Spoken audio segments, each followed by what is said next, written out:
Fiara batokolosiko vavano manaraka ny mety toetry ny andro. Raha ny sary azo tamin'ny zana-bolana ho an'ny androany dia tsy maro toerana ny apaka ho an'ny ilany atsimo atsinanan'ny Madagascar. Iny raha ny varatraza malefaka kosa mandrafitra ny toetry ny andro any amin'ny tapany afovoany atsinanana sy avaratra atsinanan'ny nosy. Iny raha ny varatraza malefaka no mandrafitra ny toetry ny andro anatin'ny roa andro ho avy dia azo fahana-kely kosa izay ny androny zoma. Isy fidinany maripana amin'ny ankapobeny araka izany amin'ny ilany atsimo atsinanan'ny nosy iny raha ny andron'izay zoma izay verina ihany koa ny orana miatoato ho an'ny morontsiraka atsinanana araka izany. Fa ho jerentsika amin'ny tsipirina makasika ny toetry ny andro ao anatin'ny 3 andro ho avy.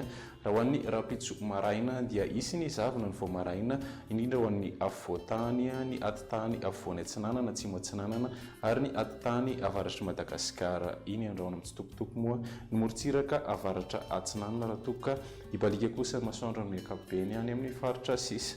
Ny tolakandro kosa indray dia andrahoana mety isy orana tandrifon-drahona mitsitokotoko any amin'ny faritra vadivavy fitovinany atsimo atsinanana ary manodidina ny distrikany Taolagnaro. Andrahoana amin'ny ankapobeny na andrahoana mitsitokotoko ny tapany avaratra andrahoana vitsy na hibalika kosa ny masoandro any amin'ny faritra sisa. Raha ny maripana ho an'ny androny rahampitso 7 degré maripana ambany indrindra ho an'ny afovoantany 420 hatramin'ny 420 maripana ambony morontsiraka atsinanana 420 hatramin'ny 430 maripana ambony raha ho an'ny andron'izay rahampitso izay. Ny ilany andrefana kosa dia andidina ny 130 hatramin'ny 530 degré celsius ny maripana ambony indrindra. Raha ny androny alakamisy kosa dia mbola hitohy hatramin'ny zavona ho an'ny vao maraina indrindra ho an'ny afovoantany voakasik'izay ihany koa ny faritry Sofia. Isy ny orana tandrifon-drahona vitsy any vadivavy fitovinany atsimo atsinanana ary Taolagnaro ny takariva. Andrahoana amin'ny ankapobeny faritra Diana Sava Ambatsoa. Ny ambiny kosa dia andrahoana mitsitokotoko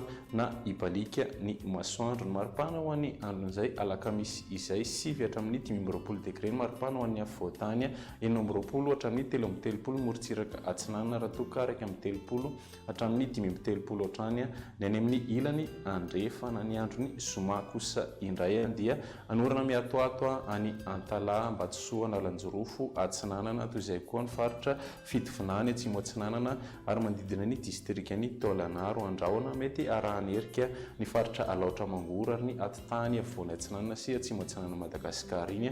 Ny zavona maraina kosa dia mbola hitoetra hatrany ho an'ny afovoantany. Isy ny orana tandrifon-drahona vitsy manodidina ny nosy be Ambanjambily be ny takariva. Ny ambiny moa dia ho maina amin'ny ankapobeny. Maripana ho an'ny androny zoma 10 hatramin'ny 420 ny afovoantany 420 hatramin'ny 330 morontsiraka atsinanana raha toka hatratra 430 kosa maripana ambony indrindra any amin'ny ilany avaratra andrefana. Izay ny meteo an'ity anio ity amin'ny fotoanana ho an'ny rahampitso indray. Veloma tompoko.